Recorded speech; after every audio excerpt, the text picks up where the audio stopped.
জান তোমার জীবনের একটা বছর অতিবাহিত হয়ে গেল, তোমার জীবনের একটা বছর কমে গেল। এর জন্য আজকে দুঃখের দিন নয় রে ভাই, আমাদের জন্য দুঃখ, আপনার আনন্দের দিন নয়, দুঃখের দিন। তার সাথে সাথে আজকে এই যে আপনারা জানুয়ারির 22 তারিখে আমাদের ঐতিহ্য মসজিদে, বাবরের মসজিদে, এই বাবরের মসজিদকে বেঈমানের গোষ্ঠীরা ভেঙ্গে যে আপনার রাম মন্দির নির্মাণ করেছে, তার উদ্বোধন হলো আপনার 22 তারিখে। আর ওই আপনার ফিলিস্তিনে আমাদের মুসলমানদের রক্ত নিয়ে হোলি খেলানো হচ্ছে। এই জায়গায় দুইটা প্রশ্নেরই উত্তর পেয়ে যাবে। এই রাম মন্দির যেখানে নির্মাণ হয়েছে, এই মসজিদ আমাদের মসজিদ, এই আমাদের যে আপনার ফিলিস্তিনে যে আপনার বাইতুল্লাহ আছে, সেই বাইতুল্লাহ হলো আমাদের মুসলমানদের পহেলা কিবলা। হে নবীর উম্মতের দল, আমার রাসূলুল্লাহ তিনটা মসজিদের ফজিলত হাদিস শরীফের মধ্যে বলেছেন। ওই তিনটা মসজিদের মধ্যে 2 রেকাত নামাজ যদি পড়েন, তাহলে 70 রেকাতের সওয়াব পাওয়া যাবে। জোরে বলুন, কয় রেকাত? 2 রেকাত নামাজ পড়লে 70 রেকাত নামাজের সওয়াব পাওয়া যাবে। তার মধ্যে একটা হলো ওই আপনার খানায়ে কাবা, যে আমাদের আপনার মসজিদুল হারাম, মসজিদুল হারাম। 2 নাম্বার হলো মসজিদে নববী, 3 নাম্বার মসজিদ হলো বাইতুল মুকাদ্দাস। এই 3টা মসজিদের মধ্যে যেই ব্যক্তি 2 রেকাত নামাজ পড়বে, তার আমল নামায় কত রেকাতের সওয়াব দেওয়া হবে? 70 রেকাত। এই 3টা মসজিদের মধ্যে 2টা মসজিদ মুসলমান আমাদের কবজায়, আর একটা মসজিদে কাদের কবজায়? ইহুদিদের। যে ইহুদিদের দুনিয়াতে কেউ আপনার দাম দিত না। যখন হিটলার একটা নয়, 2টা নয়, 60,000 ইহুদিকে হত্যা করেছিল, ওই টাইমে ফিলিস্তিনের মুসলমান তারা সাড়া দিয়েছিল। যখন তাদেরকে কেউ ঠাঁই দিচ্ছিল না, কোথাও স্থান পাচ্ছিল না এই আপনার ইহুদিরা, ওই টাইমে ফিলিস্তিনের মুসলমান বলেছিল, এই ইহুদিরা আসো আমাদের দেশে, আমরা তোমাদেরকে শরণার্থী হিসাবে রাখবো। জোরে বলুন। যাদের পার্সেন্টেজ ছিল কেবলমাত্র 0, ওই টাইমে হিটলার বলেছিল যে মুসলমানরা এখন বুঝতে পারবে না, কিন্তু পরক্ষণে বুঝতে পারা যাবে। আজ তার কথা সত্য হয়েছে। 0 থেকে বর্তমানে ফিলিস্তিনে দখল করেছে এখন ওরা 86%। মুসলমানরা কেবলমাত্র কত পার্সেন্ট? কেবলমাত্র 14%। এই ফিলিস্তিনকে জয় করেছিলেন সর্বপ্রথম কে? হযরত উমর ফারুক। হযরত উমর ফারুকের একটি ছোট্ট ঘটনা আপনারা শুনেছেন। উমর ফারুক অর্ধেক জাহানের বাদশা, যখন ওই ফিলিস্তিন বিজয় করার পরে ফিলিস্তিনের দিকে সফর করলেন, একটা গোলাম সঙ্গে নিয়েছিলেন।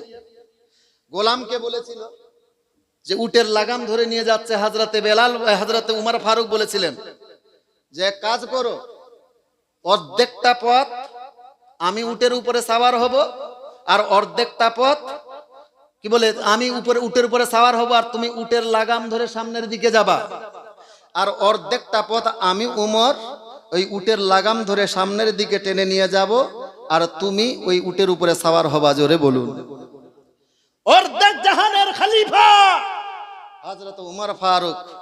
গোলাম কোনো মতে রাজি হন নাই। না হুজুর, অসম্ভব, আপনি আমার বাদশাহ, আমাদের খলিফা, আপনি ওই উটের লাগাম ধরে থাকবেন আর আমি গোলাম উটের উপরে বসে থাকবো? না, এটা হতে পারে না। হযরত উমর ফারুক বলেছিলেন, না, যদি নেতা এইভাবে দেশ পরিচালনা করনেওয়ালা নেতা যদি এইভাবে হয়, তাহলে দেশের মধ্যে কখনো অশান্তি হবে না। জোরে বলুন। আজকাল একটা সামান্য একটা মন্ত্রী হলে দেখবেন 10টা গাড়ি সামনের দিকে, পিছনে আপনার 10টা গাড়ি, পু পা কে গেল রে বলে এমএলএ। সামান্য একটা এমএলএ গেলে পু পা। অথচ অর্ধেক রাষ্ট্রের, অর্ধেক পৃথিবীর বাদশা হযরত উমর ফারুক উটের উপরে সাওয়ার হয়ে আছে। কিছুটা পথ ওই গোলাম ধরে আপনার লাগাম ধরে সামনের দিকে টানে, আবার কিছুটা পথ যাওয়ার পরে হযরত উমর বলেন যে সময় হয়ে গিয়েছে, এইবারে তুমি উটের উপরে সাওয়ার হও, আমি উমর ওই উটের লাগাম ধরে সামনের দিকে টানবো। এইভাবে পারি টানতে টানতে যখন ফিলিস্তিনে প্রবেশ করবেন, এইবারে পারি হয়েছে কার? গোলাম থাকবে উটের উপরে, আর হযরত উমর ফারুক ওই লাগাম ধরে সামনের দিকে টানবে। তো গোলাম বলছে, হুজুর এতক্ষণে যা হয়েছে হয়েছে, যেহেতু আপনি একটা অন্য রাষ্ট্রে যাচ্ছেন, যেখানকার লোকেরা আপনার ইসলাম বিরোধী লোক, আপনার একটা সম্মান আছে, আপনি যদি উটের উপরে না থেকে এইভাবে লাগাম টানতে টানতে সামনের দিকে নিয়ে যান, আপনার সম্মান হানি হবে। সুতরাং যা হয়েছে হয়েছে, যদিও এবার আমার পারি, আপনার পারি, তো হুজুর এইবারে আপনি উটের উপরে চাপেন, আমি গোলাম, আমি উটের লাগাম ধরে টানবো। হযরত বেলাল বলল, এই চুপ থাক, খবরদার, আমি উমর, আমার কাজ আমাকে করতে দাও, তুমি চুপ করে উটের উপরে বসে থাকো। জোরে বলুন। ভাইয়েরা আমার, হযরত উমর ওই গোলামকে উটের উপরে সাওয়ার করে দিয়ে এইবারে হযরত উমর ওই উটের লাগাম ধরে টানতে টানতে ওই ফিলিস্তিনের মধ্যে প্রবেশ করলেন। যেমনি ভাবে ফিলিস্তিনের মধ্যে প্রবেশ করা, ওই ফিলিস্তিনের মানুষরা ভাবলো যে ওই উটের উপরে যে বসে আছেন উনি হবেন হয়তো খলিফাতুল মুসলিমিন হযরতে উমর। ইনাকে সম্বোধন করে সালাম দিলু, কিন্তু গোলাম নিচে যে লাগাম আপনার উটের উপরে বসে আছে, তারা বলতে লাগলো, ভাই খবরদার, আমাকে আপনারা খলিফাতুল মুসলিমুন উমর ভাবিয়েন না, কারণ আমি উমর নয়, ওই যে আমার উটের লাগাম ধরে টানছে সে হলো আমাদের খলিফাতুল মুসলিমিন হযরতে উমর। সুতরাং আমি আপনাদের খলিফা নয়, ওই যে উটের লাগাম টাননেওয়ালা ব্যক্তি হলো আপনাদের খলিফা। হে নবীর উম্মতের দল, আমাদের ইসলামের প্রচার এই তলোয়ার আর বল্লমের জোরে হয় নাই রে বাবা, কেবলমাত্র আমার নবীর আদর্শ দেখে এবং সাহাবীদের আদর্শ দেখে এই তৌহিদের বার্তা গোটাই পৃথিবীর মধ্যে ছড়িয়ে গিয়েছে। যেমনি ভাবে ওই আপনার কি বলে ফিলিস্তিনের লোকেরা হযরত উমর ফারুকের এই ব্যবহার দেখতে পাওয়া সঙ্গে সঙ্গে নিজের ধর্ম পরিত্যাগ করি হযরত উমর ফারুকের হাতে হাত দিয়ে আমার নবীর কলমা পড়ে মুসলমান হতে লাগলো। জোরে বলুন। ফিলিস্তিনের সেই বাইতুল মুকাদ্দাস আমাদের মুসলমানদের সম্পদ, যেই দিকে আমার রাসূলুল্লাহ একদিন নয়, 2 দিন নয়, প্রায় 16 থেকে 17 মাস আমার রাসূলুল্লাহ সেই বাইতুল মুকাদ্দাসের দিকে মুখ করে নামাজ পড়েছেন, তা আমাদের সম্পদ। তারপরে হযরত উমর ফারুক যখন জয় লাভ করছেন, ওখানকার ওই গির্জার যে পাদ্রী ছিল, যে পপ ছিল, হযরত উমর ফারুকের চরিত্র দেখে মুগ্ধ হয়ে যাওয়ার পরে এইবারে হযরত উমর ফারুককে নিয়ে ওই পাদ্রী, ওই পপ তার গির্জা ঘরে নিয়ে গিয়েছে, ঘুরিয়ে ঘুরিয়ে গির্জা দেখাচ্ছে।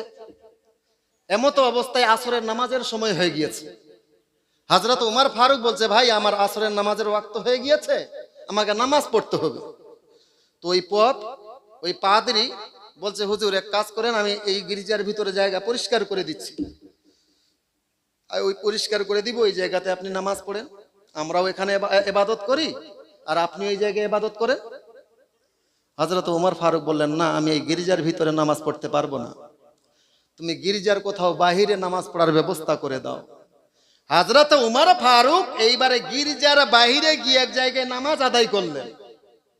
নামাজ আদায় করার পরে পপকে ডাকছে, ওই গির্জাকে ডাকছে, ওই আপনার ওই ইয়াকে আপনার কি বলে পাদ্রীকে ডাকছে, বললো, পাদ্রী সাহেব একটু সামনের দিকে আসেন। বললো, কি খবর? বললো, আপনি জানেন আমি উমর আপনার গির্জার ভিতরে কেন নামাজ পড়লাম না? বললো, হুজুর তা তো জানি না, তবে ইচ্ছা করছিল যে আপনাকে এই প্রশ্নটা করব, কি কারণে আপনি আমাদের গির্জার ভিতরে নামাজ পড়লেন না? হ্যাঁ নবীর উম্মতের দল, হযরতে উমর ফারুকের বাক্যটা শুনেন। হযরত উমর ফারুক বলতে লাগলো, রে ইহুদ, হে খ্রিস্টান, হে পপ, শোনো শোনো, আমি উমর চাই না, আমি উমর নামাজ তোমাদের গির্জার ভিতরে নামাজ পড়ার কারণ হয়ে দাঁড়াবে, ওই 2 রাকাত নামাজ পড়ার কারণ হবে তোমার গির্জা ধ্বংস হয়ে যাবে। আমি উমর চাই না তোমার গির্জা ধ্বংস হয়ে যাক। জোরে বলুন।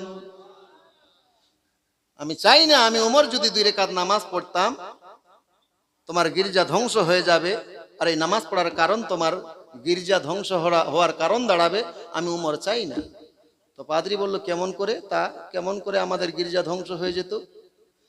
হযরত উমর ফারুক বলতে লাগলো, হে পাদ্রী, কানটা খাড়া করে শোনো। আমার পরের জেনারেশন যখন ইতিহাস পড়ে জানতে পারত, আমাদের খলিফাতুল মুসলিমিন এই গির্জার ভিতরে 2 ওয়াক্তের 2 রেকাত নামাজ পড়েছে। আমার পরের জেনারেশন মুসলমান যখন জানতে পারবে যে উমর 2 রেকাত এই গির্জার ভিতরে নামাজ পড়েছে, 2 রেকাত নামাজ পড়ার কারণে আমার পরের জেনারেশন আর এই গির্জা রাখতো না। আমি নামাজ পড়ার কারণে এই গির্জাকে মসজিদে রূপান্তর করত। জোরে বলুন। আমি 2 রাকাত নামাজ পড়ার কারণে আমার পরের জেনারেশন উম্মতেরা, আমার নবীর উম্মতেরা সেটাকে মসজিদ রূপান্তর করত, গির্জা রাখত না। তো আমার কারণে তোমাদের গির্জা মসজিদ হবে, আমি উমর তা চাই না। জোরে বলুন। এইবার আপনারাই বলেন তাহলে ওই বাবরের মসজিদ থাকার পূর্বে সেই জায়গাতে কোনোদিন রাম মন্দির হতে পারে? কোনদিন মুসলমানরা কোন আপনার ধর্মের প্রতিষ্ঠানে মসজিদ বানিয়েছে? এই ঘটনা থেকে পরিষ্কার হলো কি হলো না যে গির্জার মধ্যে হযরত উমর 2 রাকাত নামাজ পড়েন নাই। তাহলে বাবরের মসজিদও কখনো আপনার কোন ধর্মের প্রতিষ্ঠান হতে পারে না। মুসলমানরা কাউরো মন্দির ভেঙ্গে মসজিদ করে নাই। মুসলমানরা কাউরো ধর্ম প্রতিষ্ঠানকে আঘাত পৌঁছিয়ে সেখানে ইবাদত গাহ তৈরি করে নাই। যেখানে মসজিদ নির্মাণ হয়, এই যে আপনাদের মসজিদ নির্মাণ হয়েছে, শুধু এই জায়গাটা মসজিদ নয়, এই মসজিদের উপরের ফাঁকা জায়গা থেকে শুরু করে আসমান পর্যন্ত যেই জায়গাটা আছে এটা গোটাই মসজিদে রূপান্তরিত হয়েছে। জোরে বলুন। আচ্ছা, দুঃখের বিষয় যুবক, আমাদের সেই বাবরের মসজিদে ভেঙ্গে, যেহেতু আমাদের কোনো ক্ষমতা নাই, আমরা এই ভারতের মুসলমান বড় অসহায়, আমরা বড় দুর্বল, আমরা কিছুই করতে পারবো না। ফলে আজ আমাদের মুসলমানদের ঐতিহ্য মসজিদ মন্দিরে রূপান্তরিত হতে চলেছে। কিছুই করতে পারবো না, শুধুমাত্র এতটুকু তো করতে পারবো, আল্লাহর কাছে কেঁদে কেঁদে মসজিদে দোয়া করলে কোনো সরকার আমাদেরকে নিষেধ করবে? 5 ওয়াক্তের নামাজে যদি সেই বাবরে মসজিদের জন্য দোয়া করি, কেউ বাধা দিবে? তো যতটুকু ক্ষমতা ততটুকু করতে পারবো কি পারবো না? অবশ্যই পারা যাবে। ভাইয়েরা আমার, ওই আপনার কি বলে, ইতিপূর্বে যে বিষয়টা আপনাদের সামনে তুললাম, ফিলিস্তিনের মসজিদ, ওই বাইতুল মুকাদ্দাস কিভাবে আপনাদের ফাতা করা হয়েছিল, এরপরে আবার ইহুদিরা যখন দখল করলো, ওই টাইমে আপনার সালাউদ্দিন আইয়ুবীর নাম শুনে থাকবে না। সালাউদ্দিন আইয়ুবী ইনি ওই আপনার বাইতুল মুকাদ্দাসকে ফাতা করেছিলেন। হ্যাঁ, পর্দার আড়ালের মা, একটু ধ্যান দিয়ে শুনিয়েন মা, এই ওয়াজটা আপনার জীবনে অনেক কাজে দিবে।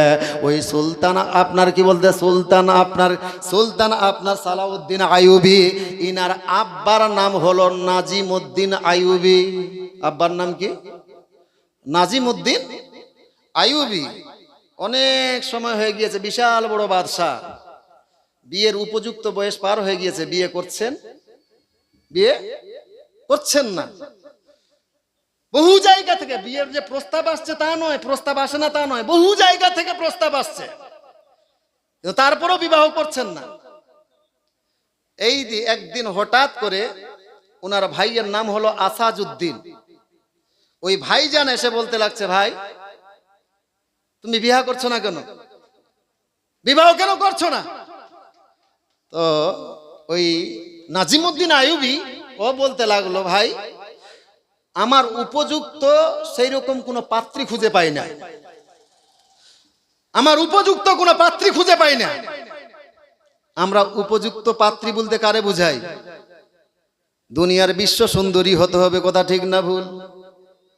সুন্দরী হতে হবে, নায়িকার মতো চেহারা হতে হবে, নামাজ পড়ুক চাই না পড়ুক, রোজা করুক চাই না করুক, পর্দা করুক চাই না করুক, এমএ পাস লাগবে, বিএ পাস লাগবে, তার সাথে সুন্দরী লাগবে, সেটাই হলো উপযুক্ত পাত্রী। কিন্তু ওই বাদশার উপরে কুরবান জান রে মা, সুলতান সালাউদ্দিনের আব্বা ওই নাজিমউদ্দিন আইয়ুবী ভাইকে বলতে লাগলো, ভাই আমি উপযুক্ত পাত্রী খুঁজে পাই না। এবার তার ভাই আসাদউদ্দিন বলতে লাগলো, ভাইয়া আমার কাছে একটা ভালো প্রস্তাব আছে, আপনি যদি বলেন তাহলে তার প্রস্তাব আপনার কাছে বলবো। বলো দেখি তাড়াতাড়ি করে বলো। সেই যুগের আমাদের ইসলামিক যারা আপনার ইতিহাস পড়েছেন তারা বলতে পারবেন, ওই টাইমে একটা সালযুগ পিরিয়ড ছিল, ওই সালযুগের বাদশাহ ওই ভাই বলতে লাগলো, ওই সালযুগের বাদশাহ আমাদের মুসলমান বাদশাহ, তার বেটি আছে, আপনি যদি বলেন আপনি তার উপযুক্ত পাত্র, আপনি একজন বাদশাহ, আপনার টাকা পয়সার কোনো কমি নাই, আপনার প্রস্তাব যদি সেই সালযুগ বাদশার বেটির কাছে নিয়ে যায়, আপনার চোখ বন্ধ করে আপনার প্রস্তাব গ্রহণ করবে। অথবা সেই বাদশার মন্ত্রীর বেটি আছে, সেই বাদশার মন্ত্রীর বেটিও হয়তো আপনার প্রস্তাব গ্রহণ করবে। ওই নাজিমউদ্দিন আইয়ুবী বলতে লাগলো তার ভাইরে, ভাই আমি ওই বাদশার মেয়ের দরকার নাই, আমার টাকা পয়সার দরকার নাই, আমার টাকা পয়সার দরকার নাই, আমার কোনো বাদশার মেয়ের প্রয়োজন নাই। ভাই আপনার আসাদউদ্দিন বলতে লাগলো, ভাইয়া তাহলে আপনার কি ধরনের মেয়ের প্রয়োজন? হাজরাতে আপনার নাজিমউদ্দিন আইয়ুবী যুবক, তুমিও বিয়ে করবা কিভাবে, কোন মেয়েকে বিবাহ করবা, আজকে এই অধ্যায় থেকে সেই আলোচনাটা পেয়ে যাবে। ওই নাজিমউদ্দিন বলতে লাগলো, ভাই আমি এমন একটা মেয়ের সন্ধান করেছি। বলল কোন মেয়ের সন্ধান করেছেন? আমি এমন একটা মেয়ের সন্ধান করছি রে ভাই, যে মেয়েটা আমাকে হাত ধরে জান্নাতে নিয়ে যাবে। জোরে বলুন। যে মেয়েটা আমার হাত ধরে জান্নাতে নিয়ে যাবে, আর যে আমাকে দ্বীনের কাছে সহযোগিতা করবে। জোরে বলুন। আর আল্লাহ চাইলে যেই মেয়েটার গর্ভে একটা সন্তান দিবে, যেই সন্তান ওই ইহুদিদের কাছ থেকে বাইতুল মুকাদ্দাসকে বিজয় করবে। জোরে বলুন। বাইতুল মুকাদ্দাসকে বিজয় করবে। ভাই আসাদউদ্দিন বলছে, ভাই এইরকম মেয়ে তো পাওয়া সম্ভব নয়, কোথায় পাবা? বলল, নিয়ত করার মালিক হলাম আমরা, দেনেওয়ালা হলো আল্লাহ। জোরে বলুন। আমি নিয়ত করেছি, আমার বিশ্বাস ইনশাআল্লাহ আল্লাহ আমার ইচ্ছা পূরণ করবে। জোরে বলুন। এইভাবে করতে করতে দিন কাটছে। বহুদিন পর আপনার নাজিমউদ্দিন আইয়ুবী ইরাকের দিকে ভ্রমণ করেছেন একজন ওস্তাদ শিক্ষকের কাছে। ওই যুগের রাজা বাদশারা, আজকে মন্ত্রী প্রধানমন্ত্রী, আপনার কি বলে আমাদের গ্রামের মেম্বার প্রধান, এরা মৌলবীদেরকে ঘৃণা করে, চায়ের দোকানে এখানে সেখানে যে খালে মৌলবীদেরই গুজব, আমাদের ইমামটা ভালো নয়, এর আগে ইমামটা খুব ভালো ছিল, এই মৌলবী সাহেব একটু বেশি বেশি কইছে, আর যদি ভোটের সময় একটু ভোটের নিয়ে বিরোধিতা করে কিছু বলে তা আরো হইল, আর টিকতেও পারবে না।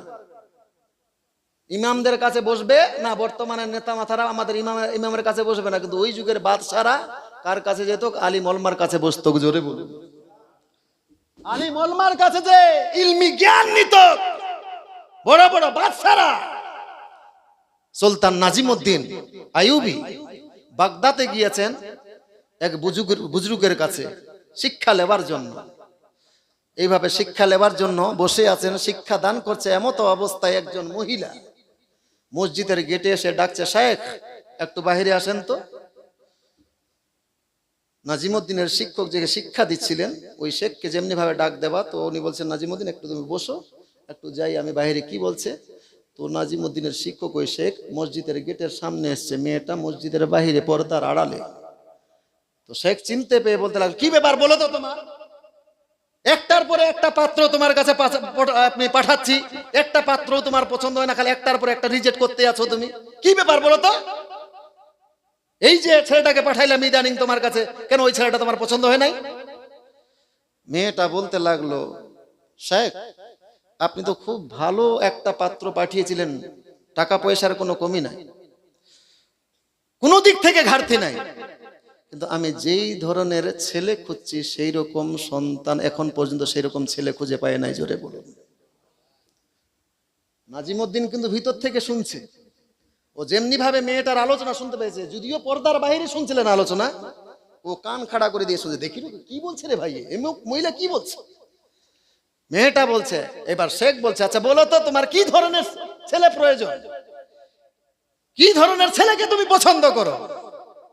ওই মেয়েটা বলছে, শেখ আমি এমন একটা ছেলেকে খুঁজছি যেই ছেলেটা আমি স্ত্রী আমার হাত ধরে জান্নাতে নিয়ে যাবে। জোরে বলো। যেই স্বামী আমাকে দ্বীনি খেদমতে, কি বলে, দ্বীনি ধর্মের কাজে সহযোগিতা করবে, আর যেই স্বামীর দ্বারাই আমি, কি বলে, যেই স্বামীর দ্বারাই আমার আল্লাহ আমার পেটে এমন একটা সন্তান দিবে যেই সন্তানের দ্বারা ওই বাইতুল মুকাদ্দাস বিজয় হবে। জোরে বলুন। যেমনি ভাবে এই আপনার আওয়াজ নাজিমউদ্দিন শুনতে পাওয়া, সেখান থেকে বলছে, শেখ একটু সামনে আসেন। শেখও আবার বিরক্ত, কি ব্যাপার, এই কথার মধ্যে কথা, কি ব্যাপার তুমি আমাকে ডাকছো। বলো, শেখ ওই মেয়েটার কথা আমি শুনেছি, হুজুর দেরি করিয়ে না, তাড়াতাড়ি করে, আমার তরফ থেকে আশা করি আমি হয়তো যেই উদ্দেশ্যে এসেছিলাম আপনার বা দৌলতে, আমি যেই মেয়েটার খোঁজে ছিলাম, আমার আল্লাহ আপনার ওসিলায় আজকে আমাকে মিলিয়ে দিয়েছে। জোরে বলো। বললো, হে নাজিমউদ্দিন তুমি কি বলো, তুমি কি বলো। বললো, হুজুর আপনি দেরি করিয়ে না, তাড়াতাড়ি করে আমার তরফ থেকে আপনি বিবাহের প্রস্তাব নিয়ে যান ওই মেয়েটার কাছে। আমি তো এই ধরনের মেয়ে খোঁজাখুঁজি করছিলাম, এইরকমই তো একটা মেয়ে চেয়েছিলাম যে আমাকে জান্নাতে হাত ধরে নিয়ে যাবে, যার দ্বারাই আমি, কি বলে, দ্বীনের খেদমত পাবো, যার পেটে আমার আল্লাহ একটা সন্তান পাঠাবে, যেই সন্তানের দ্বারাই ওই ফিলিস্তিন বিজয় হবে। জোরে বলুন। হযরতে ওই নাজিমউদ্দিন আইয়ুবীর ওস্তাদ শেখ বলতে লাগলো, হে নাজিমউদ্দিন এখনো চিন্তা ভাবনা করে দেখো, এই মেয়েটা আদৌ তোমার উপযুক্ত নয়।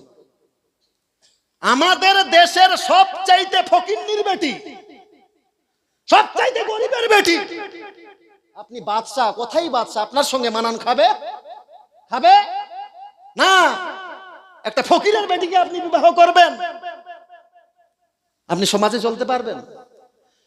হে যুবক, বিয়ের ব্যাপারে টাকা পয়সা দেখিও না রে যুবক। শ্বশুরের কাছে মোটা অঙ্কের টাকা পাবো কি পাবো না তার দিকে দেখিও না।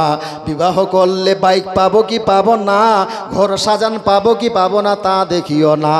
প্রথমত মেয়েকে দেখতে গিয়ে প্রথম যেই জিনিসটা দেখবে, যেই মেয়েটাকে জীবন সঙ্গিনী করতে যাবে রে যুবক, প্রথমত ট্রাই করে দেখবে ওই মেয়েটার মধ্যে দিন আছে কি নাই, ওই মেয়েটা ধার্মিক হয় কি হয় না। দ্বিতীয় নাম্বারে মেয়েটার মধ্যে দেখবে মেয়েটা কোরআন পড়তে জানে কি জানে না। 3 নম্বরে দেখবে মেয়েটা নামাজ পড়ে কি পড়ে না। রে যুবক, আজকে আমতলার সারজামিনে আমি বলে গেলাম, তোমার যদি বিশ্বাস না হয় একটা স্ট্যাম্প পেপার নিয়ে আসো, আমি মৌলবি আব্দুল জব্বার তার মধ্যে সই করে তোমাকে গ্যারেন্টি দিয়ে যাব। ওই একটা যদি তোমার কপালে নামাজি বউ এসে যায়, একটা কোরআনওয়ালা বউ চলে আসে, একটা ধার্মিক বউ যদি চলে আসে রে ভাই, তোমার বাড়িটাতে ওই রকম বাপের বাড়ি থেকে হয়তো মোটা অঙ্কের পয়সা নিয়ে আসতে নাও পারে, বা আপনার বাপের বাড়ি থেকে খাট পালং নাও নিয়ে আসতে পারে, আপনার বাপের বাড়ি থেকে মোটর বাইক না নিয়ে আসতে পারে, কিন্তু ওই মেয়েটা বাপের বাড়ি থেকে আপনার জন্য শান্তি নিয়ে আসবে। জোরে বলুন। শান্তি নিয়ে আসবে, শান্তি। যখন 5 ওয়াক্তের নামাজি হবে, ওই বউটা শ্বশুর শাশুড়ির সঙ্গে বেয়াদবি করবে করবে না। আপনি স্বামী আপনার হক ঠিক আদায় করবে, আপনার সঙ্গে কোনো বেয়াদবি করবে না। যদি মেয়েটার মধ্যে কোরআনের জ্ঞান থাকে, তাহলে সেই মেয়েটার পেট থেকে সিনেমার নায়ক হবে না, বরঞ্চ সেই মেয়েটার পেট থেকে হাফিজে কোরআন অথবা মৌলবি অথবা কমপক্ষে একটা 5 ওয়াক্তের সন্তান হবে। জোরে বলুন। একটা মা যদি কোরআনওয়ালা হয়, সেই মেয়ের মা আপনার সন্তান, মৌলবি হোক চাই না হোক, হাফিজ হোক চাই না হোক, কমপক্ষে তার সন্তানটা 5 ওয়াক্তের নামাজি হবে। জোরে বলুন। আর কি আশা করো তোমার স্ত্রীর কাছ থেকে? আমি তো বলবো প্রত্যেকটা যুবকের এই স্বপ্ন হওয়া উচিত, আল্লাহ আমার এমন একটা সন্তান দান করি। আর মা বন্ধুর এটা স্বপ্ন হওয়া দরকার। যে আল্লাহ আমার ছেলেকে মুফতি বানাও চাই না বানাও, মুহাদ্দিস বানাও চাই না বানাও, হাফিজে কোরআন বানাও চাও না বানাও, আল্লাহ আমাকে এমন একটা সন্তান দান করিও যেই সন্তানটা পাঁচ ওয়াক্তের নামাজি হবে। জোরে বলুন। 5 ওয়াক্তের নামাজি হতে গেলে কি হবে? 5 ওয়াক্তে আপনার জন্য দোয়া করবে, রাব্বির হামহুমা কামা রব্বায়ানি সাগীরা। ইয়া আল্লাহ, আমার বাপ মা বাল্যকালে আমার উপরে যেইভাবে আমাকে রহম করেছে, আমার উপরে দয়া করেছে, ইয়া আল্লাহ তুমিও আমার বাবা মা উভয়ের উপরে রহম করো। জোরে বলুন। 5 ওয়াক্তে আমি তো বলবো প্রত্যেকটা মায়ের স্বপ্ন হওয়া উচিত, আল্লাহ আমাকে এমন একটা সন্তান দান করো যেই সন্তানটা আমি মরে যাবার পরে আমার জানাজার ইমাম আমার বেটা হবে। জোরে বলুন। আমি মরে যাবার পরে আমার জানাজাটা অন্য কেউ পড়াবে না, আমার জানাজার ইমাম খুদ আমার পেটের সন্তান হবে। জোরে বলুন। মা, অনেক আলোচনা ছিল, লম্বা আলোচনা করব না, তবে সুলতান মাহমুদ এমন মেয়েকে বিবাহ করবা, সেই নাজিমউদ্দিন এইবারে সেই মেয়েরে বিবাহ করলো কিছুদিন পর আল্লাহ তাআলার ইচ্ছায়। কারণ আরবিতে একটা বাক্য আমরা পড়ি, মান জাদ্দা ওয়াজাদা, জিসনে কোশিশ কিয়া উসনে পায়া। যারা চেষ্টা করেছে আল্লাহ তাকে দিয়েছে। ও চেষ্টাই ছিল সেইভাবে একটা আপনার বধূর জন্য, সেইভাবে একটা স্ত্রীর জন্য আল্লাহ মিলিয়ে দিয়েছে। আল্লাহ সেই বাচ্চার আপনার কি বলে সেই স্ত্রীর পেটে একটা সন্তান পাঠিয়েছে, যেই সন্তানের নাম হলো সুলতান সালাউদ্দিন আইয়ুবী। জোরে বলুন। সেই সুলতান সালাউদ্দিন আইয়ুবী ছোট্ট ছেলে, বাবা গিয়েছিল কোনো জিহাদের মধ্যে, জিহাদ থেকে আসছেন, এইবারে দেখছে ওই সুলতান সালাউদ্দিন মাটির ধুলা, ওই মাটির নিয়ে অনেক সময় বাচ্চারা খেলাধুলা করে না, ধুলা বালি নিয়ে, তো ওই রাস্তায় বসে বসে ধুলা বালি নিয়ে খেলাধুলা করছে, মাটি নিয়ে খেলাধুলা করছে। সুলতান নাজিমউদ্দিন আইয়ুবী টেনশন, আল্লাহ আমি আল্লাহর কাছে কি চেয়েছিলাম যে এই ছেলের দ্বারাই বাইতুল মুকাদ্দাস ফাতহ হবে, বিজয়ী হবে। নাজিমউদ্দিনের ছেলে সালাউদ্দিন বাইতুল মুকাদ্দাস বিজয় করবে, আর তুমি ধুলাবালি নিয়ে খেলছো। তো বাপ অনেক সময় ছেলেদেরকে আদর করে এইভাবে জড়িয়ে ধরে না, তো জড়িয়ে ধরতে গিয়ে কেউ দাবা দেয়, তো নাজিমউদ্দিন নিজের বেটাকে এইভাবে দাবিয়ে ধরে একটু জোরে দাবা দিয়েছে, তো হাড়গুলো কড়মড় করে আওয়াজ করে উঠেছে। বাচ্চাটাকে কান্না করা দরকার ছিল, কিন্তু কান্না করে নাই। জোরে বলে বাপ বলছে, বেটা তোমার এত জোরে দাবাইলাম, তোমার কষ্ট হলো না? তুমি একটু বললা না, একটু আহা বললা না? তোমার একটুকু কষ্ট হয় নাই? ওই ছেলেটার জবাব শোনেন। হযরতে সুলতান সালাউদ্দিন আইয়ুবী বলতে লাগলো, আব্বা যেই বাচ্চার হাতে আল্লাহ ওই আপনার ফিলিস্তিনের ফাতা লিখেছে, ফিলিস্তিনের বিজয় লিখেছে, কত কষ্ট আমাকে সহ্য করতে হবে আব্বা। সেই সন্তান রে এই কষ্টই আপনার কি বলে সামান্য বাপের দাবে ধরাটা কষ্ট দিতে পারে, এটা কখনোই হতে পারে না। জোরে বলুন। যেই আল্লাহ আমাকে কি বলে বাইতুল মুকাদ্দাস বিজয় করার জন্য তৈরি করেছে, ওই বাইতুল মুকাদ্দাস বিজয় করার জন্য না জানে আমাকে কত কষ্ট করতে হবে, কত কষ্ট সহ্য করতে হবে, আর সামান্য আপনার এই দাবিয়ে ধরাটাকে আমাকে কষ্ট দিবে। জোরে বলুন। এই সালাউদ্দিন লম্বা ইতিহাস, বলতে গেলে সময় লাগবে। 12টা বেজে গিয়েছে, সোয়া 12টা বেজে গিয়েছে। যাক, আর বলবো না। আল্লাহ যদি কোনোদিন নিয়ে আসে তাহলে লম্বা আলোচনা করব। পরিশেষে ছোট্ট করে সবার জন্য একটা গজল বলে, গজল বলছি তো ভাল লাগছে না? রাগ করছেন আপনার? গজল ভাল লাগে না? বলবো?